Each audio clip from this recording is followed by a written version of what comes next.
Since its creation in 2012 by President Barack Obama, the DACA program has protected some 800,000 undocumented immigrants from deportation.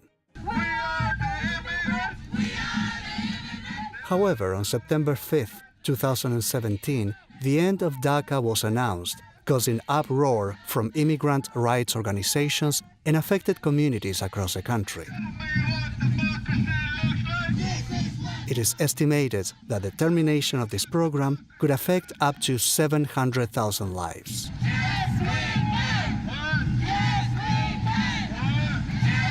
But what exactly is DACA? It's an immigration policy that allows some individuals who were brought to the United States illegally as children to receive a renewable 2-year period of deferred action from deportation and become eligible for a work permit in the U.S. Welcome to Voice for the Voiceless.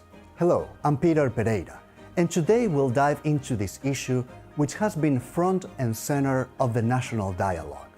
To start, we'll hear from MC's president, Dr. DeRionne Pollard, who gets to the heart of this complex debate in a panel discussion with students, experts, and members of the community. Now, when President Obama announced the DACA program, he described these young people as, quote, young people who study in our schools, they play in our neighborhoods, they're friends with our kids, they pledge allegiance to our flag. They are Americans in their hearts, in their minds, and in every single way but one, on paper. He captured that essence, I think, better than I would be able to do. But he also acknowledged that DACA was meant, and I'm quoting him here by saying, to mend our nation's immigration policy, to make it more fair, more efficient, and more just. He didn't say there was an answer to all of our challenges. He said it was a part of a patchwork of solutions. And he also called out Congress for having failed to address immigration policy in a comprehensive way. And that's part of the reason why we're here tonight. Montgomery College has been a strong supporter of DACA and Dreamer students since 2012, if not before that. With about currently 600 DACA or Dreamer students enrolled at Montgomery College, the college is committed to promoting their well-being, keeping them in school, and searching for solutions that allow them to stay in the United States. We have taken a number of formal steps over the years to protect students where we have been able to do so. These include guaranteeing eligible DACA students and students with temporary protected status in county or in-state tuition, depending on their residency. We've advocated tirelessly for the Maryland DREAM Act when it was working its way through Annapolis. We recently issued some detailed guidance for DACA students about the security of their personal information and records here at the college, and I've assured students that their tuition rates will not change this semester as a result of any changes in their DACA status. Our Senior Vice President for Student Affairs, Dr. Monica Brown, also has distributed a list of resources available to the college and to the community, and has created a website that houses that information. We've made available personnel to guide students who find themselves with questions on each of our campuses. And I've done my own small part in advocacy for our students by communicating with our congressional delegation who represent Montgomery County and the state of Maryland and Congress to ask them to find a permanent solution to the plight of dreamers. And since DACA's rescission, numerous faculty and staff have contacted our legal offices here at the college to learn how they can support their students in the event of activity by Immigration and Customs Enforcement at one of the college's facilities.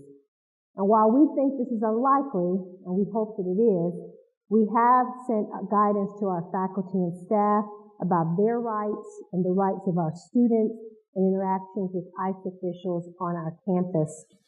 Today, as I'm sure you know, was the last day for DACA recipients to submit their renewal forms. So in some way, we are moving into a new era, literally as we speak. And while this is discouraging reality for many, and I hope that most of us would agree that I have not lost hope. I think that what has impressed me the most since this decision has been the energy shown by our students here on our campus and the stories of students whose lives I've had the opportunity to be directly impacted by. I've been moved by our students' solidarity among all of our students about these issues here. And I think this is evidence, I believe, in the profound change in the fabric of American identity. Our student body has shown that formerly nationalistic paradigms may not have the same resonance in this generation.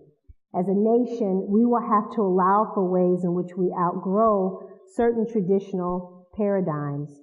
And our students have been proactive, and that's putting it mildly, in putting together forums to support their fellow DACA recipients and colleagues with legal advice and advocacy, and simply a space to talk about the issues. I am truly proud of our student leaders and the work that they've done in this and their collaborators. And I'm also grateful to community organizations and members who've reached out to the college to figure out how they can help and be supportive, many of whom have also provided resources for scholarships for these students. Now let's listen to Dr. Pollard's response to a professor presenting the perspective of more conservative students on this hot topic. We were talking about how some more conservative students don't always feel that their opinions and perspectives are as valued in the classroom. And I was talking with a colleague about this, and from that colleague's perspective, the college's decision to have programming about DACA and things like that supported partisan politics. And I thought about it and I said, well, I don't really see it that way. I see this as us really supporting our institutional mission, vision, and values, and that transcends partisan politics. Mm-hmm. So I was curious how you would respond to a question, and if you had anything you would add in a response or a question. Thank you, Bess. So, Dr. Vincent, let me say a couple things about this, because I appreciate your question. I've heard that informally and formally in a couple spaces. And the college's position has been very clear about this for a number of years. This actually predates me, but also I think I'm proud to have helped lifted it up. The county, recognizing early on that we all benefit from an educated populace. So regardless if you see this as a social justice issue, if you see it as an opportunity to help lift up populations who have been underserved in the community, the county has posited, yes, we believe those things, but let's look at this truly from an economic perspective. We all choose to live in an educated community because we know the benefits of that. We also know that in order to do that, education is the pipeline to do that.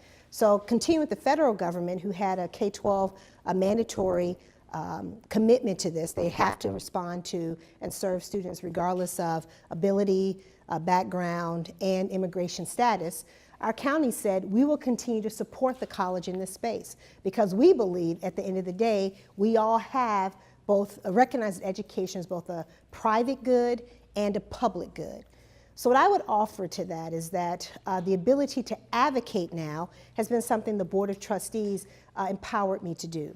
There have been certain, I'm actually limited, interestingly enough, by board policy about what types of things I can and cannot speak to. And in fact, I can't take a position on issues on behalf of the college or endorse candidates unless the board has a very specific rationale for that. In the time that I've been here, this is the only issue that the Board of Trustees has empowered me to speak to in that space. And that is because they've recognized the potency of what it means to be living in an educated community, and recognizing that our county, who is our primary funding source, believes deeply in that pipeline to K-12 to support the economic prosperity.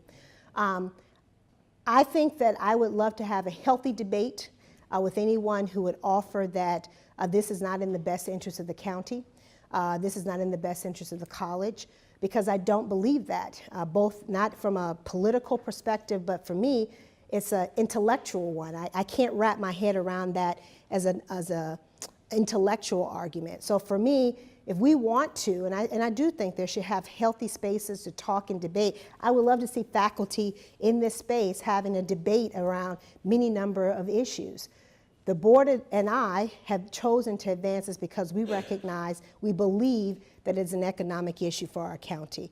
We also recognize that if we don't take this up, we're also very concerned about the students that we already serve.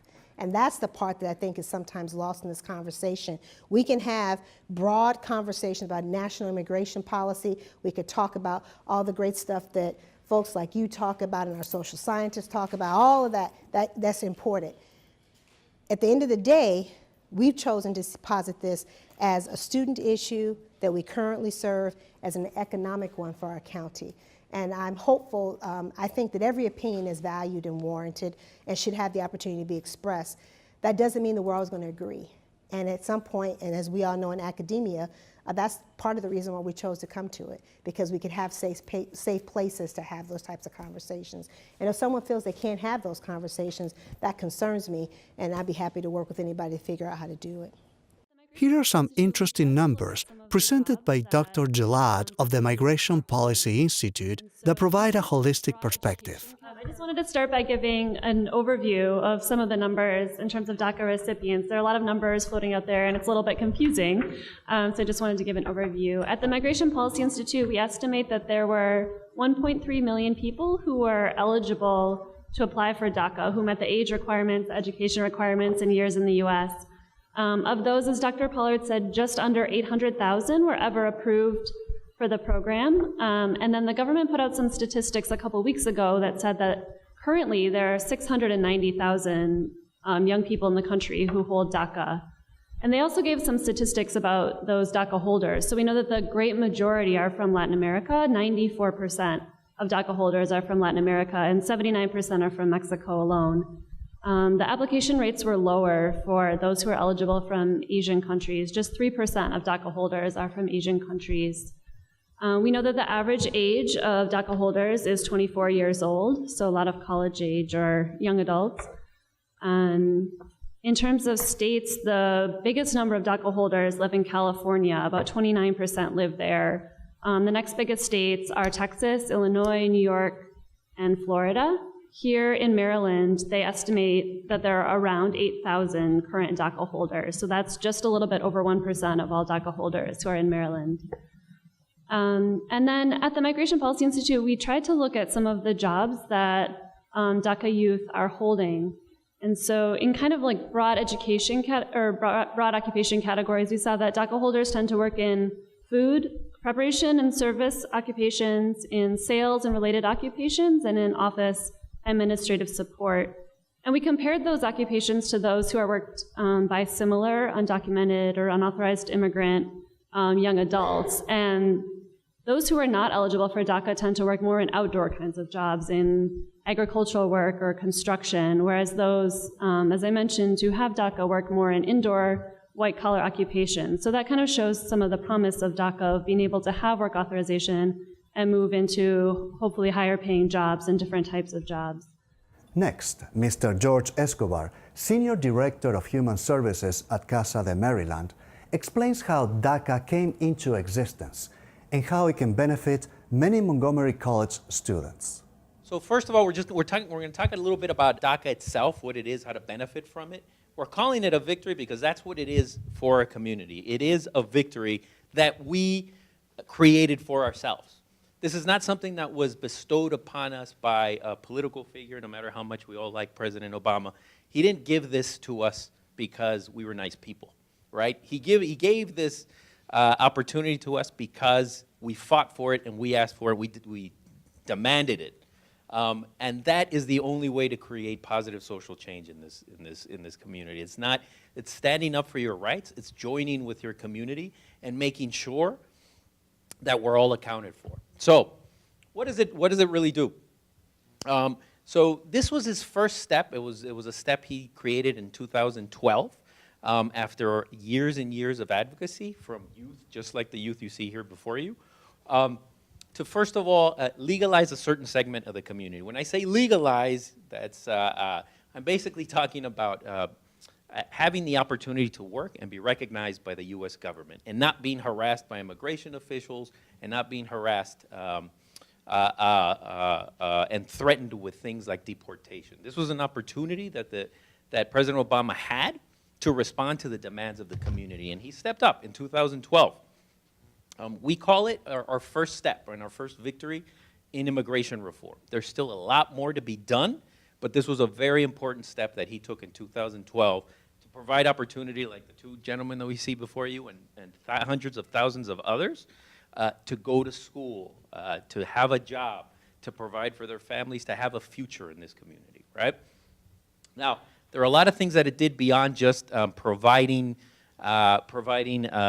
papers, let's say, for lack of a better word for folks.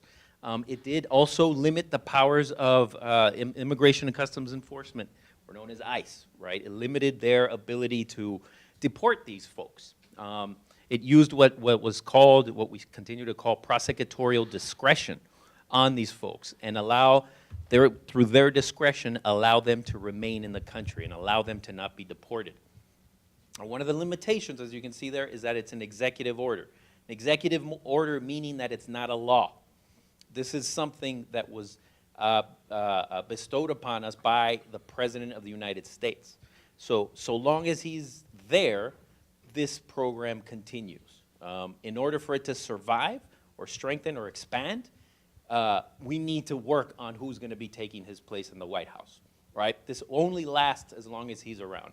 And any guarantees need to be guaranteed to us through whoever's going to take his place. Okay, so it is technically an executive order that is only effective so long as that executive is around. This program provides a work permit for those that are eligible for a period of 2 years. Okay. So with that work permit, you have the ability to obtain a Social Security card. The work permit allows you to be employed by any employer in this country, okay? The work authorization allows you to be an employee of any organization and any entity that's permitted in this country, okay? And you are allowed to benefit from any of their benefits. So if they have health benefits, if they have whatever kind of benefits they provide their employees, you can apply, you can benefit from the entire employee benefits package, okay? There is no additional permit that you need. You have a full work authorization to work in this country, okay? Now, it is temporary because it was only designated to be valid for 2 years. But the 2 years are renewable. And many folks that originally got their permits in 2012 have already started to apply or have already received their renewal for their second phase. Okay, so as long as this benefit continues to be valid, as long as we have the Obama administration at the White House, we have the opportunity to renew these permits. These permits continue to be renewable. Okay, so one thing that a lot of people get a little bit confused of is it doesn't guarantee you the right to travel abroad. Because many folks think, okay, I have a work permit, I have DACA, I'm a resident, I'm a citizen. No, it's not citizenship and it's not green card status, okay? It is work authorization only. You can travel abroad.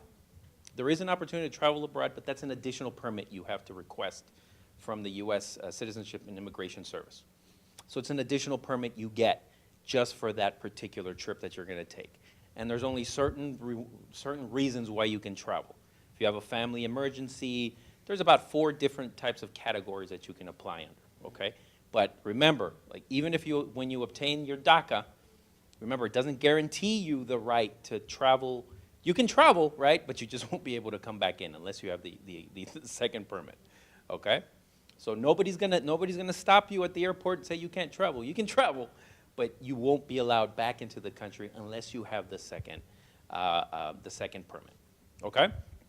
That's only after you obtain DACA and the work authorization. Now, I mentioned that as an employee, you could benefit from the full employee package. So if that package includes health benefits and all that, you can benefit from all that through your employer, okay? But on your own, if you're not through your job, on your own, you're not eligible to receive any public benefits, okay? So that means like food stamps, that means stuff like the ACA, the Affordable Care Act, Medicaid. Those things you're not eligible to receive as an applicant on your own if it's not through your employer. Specific requirements. These are the specific requirements to be eligible for DACA. So DACA is a very, again, these programs are very specific. They have very strict lines of who is eligible and who isn't, okay? So a lot of this has to do with the date that the president announced this program. And the date that he announced the program was June 15th of 2012. Okay, that is a very key date. Because when he announced that date, he said that every youth that entered the country before they turned 16 and then had been in the country for at least 5 years, back from that date, is eligible for this program. Okay, so that's why that date right there is so important, June 15th of 2012. That means, so in other words, that basically means that to qualify, you have to prove that you entered the country before you turned 16. Okay, so if you entered after you turned 16, if you entered when you were 16 and 3 days, you're not eligible. Just like that. Okay, you have to prove that you came into the country before you turned 16. You have to prove that you were born after June 15th of 1981. Okay? So basically, those that were eligible on that date had to be under 30 years old. So June 15th, you had to be born after June 15th of 1981 to qualify. Okay? You have to prove, and this is kind of annoying, but everybody has to prove that they were in the country on the specific date that Obama announced the opportunity, which was June 15th of 2012. So it's kind of weird. You don't have to show like pictures of yourself watching TV as he's on TV or anything like that. But you do have to prove in your documents that you were here on that date, okay? So you have to prove that you entered the country before 5 years prior to that date. So on June 15th, so basically on June 14th, 2007, you had to be in the country already. Okay, that's the latest date you can show that you were in the country. You have to prove that you lived continuously in the country since that date. So you have to prove that you didn't leave for an extended period of time. You have to prove that since June 15th of 2007, you were basically living here and you were continuously residing here. You weren't going back and forth to your home country, etc. And you have to prove that you were either a high school graduate, you obtained your GED, or that at the time that you apply, you're currently enrolled in some sort of accredited course. And now they have expanded the list of accredited courses. You can even say if you're in like an ESOL class, you can qualify for that. If you're in a workforce development class and you're trying to increase your skills, you can apply. Okay, but you had to have either graduated from a high school, obtained a GED, or be enrolled in a course. It's important to mention that at the time of the recording of this program, U.S. Citizenship and Immigration Services has resumed accepting requests only for those individuals who were previously granted deferred action under DACA. This is due mainly to multiple pending lawsuits challenging the decision to terminate the program. Montgomery College is committed to creating a welcoming and inclusive environment for all students. For that purpose, the college provides extra support for students who need help navigating the requirements of the Maryland DREAM Act and DACA. Here are some available resources.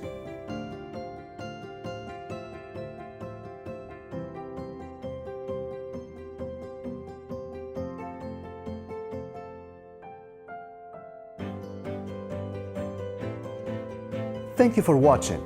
Make sure to check the other Voice for the Voiceless series videos, and don't forget to subscribe to Montgomery College YouTube channel. Until next time.